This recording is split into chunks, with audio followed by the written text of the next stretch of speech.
Yo, quick thoughts on the Bernard Hopkins-Joe Smith fight. 10 players gotta give our respects to B-Hop if indeed this was the last fight for him. Sad truths, we can't trust that it is in the least, but in case it is, we've gotta show our respects.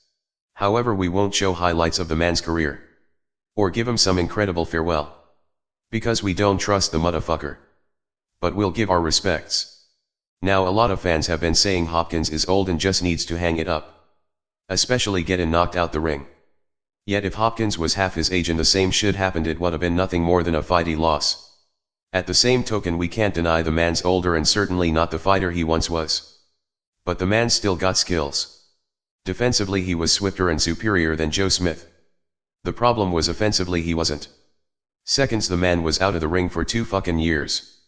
That's a lot of time for a young fighter and certainly for Hopkins. Truths be, Hop actually wasn't doing too bad in this fight. We've seen this shit before with Hopkins. He's a late starter. One of Hopkins' problems in age was relying on fighters to fade in the later rounds. And fighters that keep the pressure coming's a problem for him. But make no mistake about it. The man can still win a lot of fights. But eventually he's gonna get outclassed and knocked out cold by some nobody. Another thing. We've heard the comparisons to Joe Louis and we understand. But this was no Joe Louis situation. Joe didn't want to be in that ring, he simply had little choice.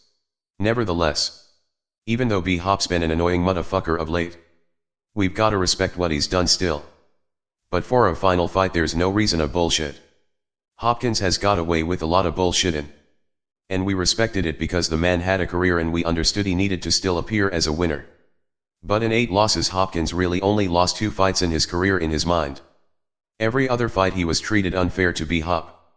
Or was really pushed, or the guy did some illegal shit to make him sprain something, or he was schooling the motherfucker or giving him a boxing lesson and the stupid judges just couldn't see his genius. Even Roy only gets half the credit to Bernard because he was just so inexperienced. It don't really count. Only Sergey beat the motherfucker. Let's take a listen to what we hope will be the final words of Bernard after a Hopkins fight. He got frustrated, Max. He got frustrated, and when we got in the clinch and I might have got hit with a glazed right hand or a left hook and going through the momentum, next thing I know, he shoved me out of the ring. Really, B-Hop? Because that's not what the fuck we saw. We saw his fist connect to your face and knock you the fuck out of the ring. And my ankle got hit when I hit the ground, a twist. The doctor said it's swollen on the right side of my ankle on the right-hand side. You know, we talked about this before with Bradley. No one cares that you twisted or sprained your fucking ankle. You sprained your ankle because your fucking opponent was too much for you. These motherfuckers act like some evil fury came in and fucked their ankle up to help their opponent cheat. As though this thing that had nothing to do with the fight magically happened, causing them to lose the fucking fight. If anything, your opponent was so good he even caused you to fuck your ankles up. These guys act like sprained ankles happen for no fucking reason. Like they could be fucking their girl and suddenly just sprain their fucking ankle. Like they could be rubbing their tits and suddenly be like, "Oh shit babe. Your titty made me sprain my ankle. It was so big and soft it made me break my fucking foot. Hey doc, it's my girl's titty's fault I broke my hand. I was rubbing my girl's butt and the shit was so juicy I busted my kneecap." Fuck outta here with that bullshit. That shit happened because you was in a fight with a motherfucker you couldn't handle. He should be getting extra credit for being so good you're twisting shit rather than you taking credit away from the motherfucker. If Joe Smith woulda twisted his ankle, B-Hop woulda claimed he was so slick and good he had him twist in his ankles. So give the same fucking respect in return. Into this locker room right now, I overheard you say, "I can't believe they're gonna give him a TKO." Yeah, Bernard. Because that's what the fuck it was. Fuck you expect? A no contest and shit. He punched you out the fucking ring with a legal punch. Hopkins would have been better off just saying he got me with a good one. Unfortunately I sprained my ankle. It's not like the guy just beat the shit out of Bernard. He was still in the fight and fans would have respected it. Other than that, we wanna say Smith's no bum. He ain't great but he ain't bad. B-Hop's not the only decent opponent he's stopped. Yet in spite of Hopkins' bullshit, the man was still a great fighter. And he's still pretty damn good. We still got love for the guy. He's just been doing stupid shit of late. We also know if fights were 15 rounds he woulda had a lot more knockouts. Including Taylor. He never woulda been stopped though. Because Bernard would make up a reason to get out of a fight before letting that happen. Ow ow ouch, he stepped on my toe, I couldn't continue. I was frustrating him and he elbowed me because I was so good. It's my opponent's fault I lost, so I really didn't lose. We've accepted that about B-Hop. Yet we still can't deny he gave us some great memories. So we gotta thank him for that. Now before we go, we just gotta give a quick shout out to Coach Shelton. For those who don't know, we was riding with Coach for a while. The guy blew us away. I mean, the man broke out the tools, painted, hammered, drilled and did everything to create hope for youth with no legit supporter backing. He's not in our ride section simply because he does boxing and mixed martial arts videos. He was there before he ever did. Anna's greatest videos get the least views. There's a lot of fakers out there, but he was the real deal. And you don't have to give us nothing, Coach.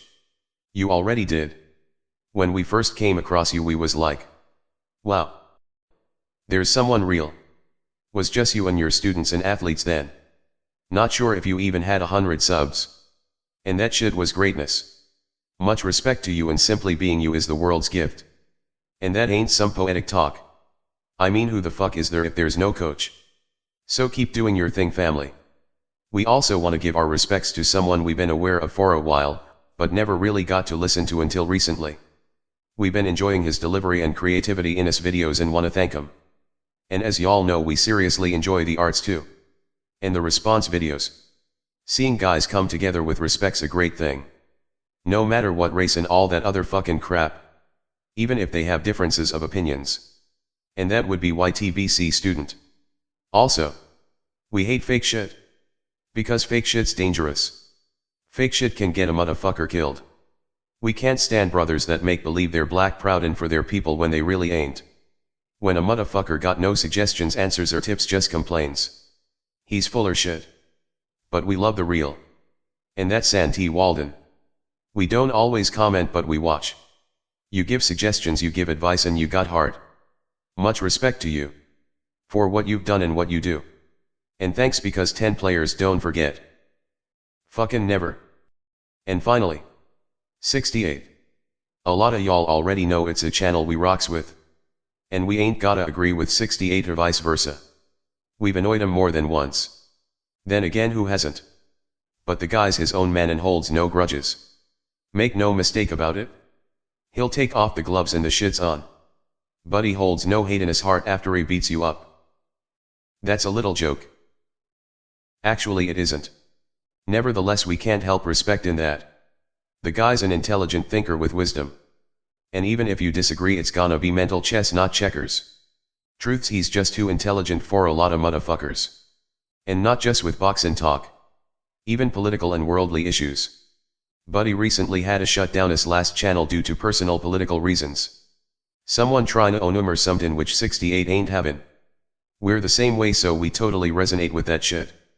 So we're leaving a link to his new channel for anyone interested. Just check below this video. Or check out 10 players who we ride with section. Respect to all these guys.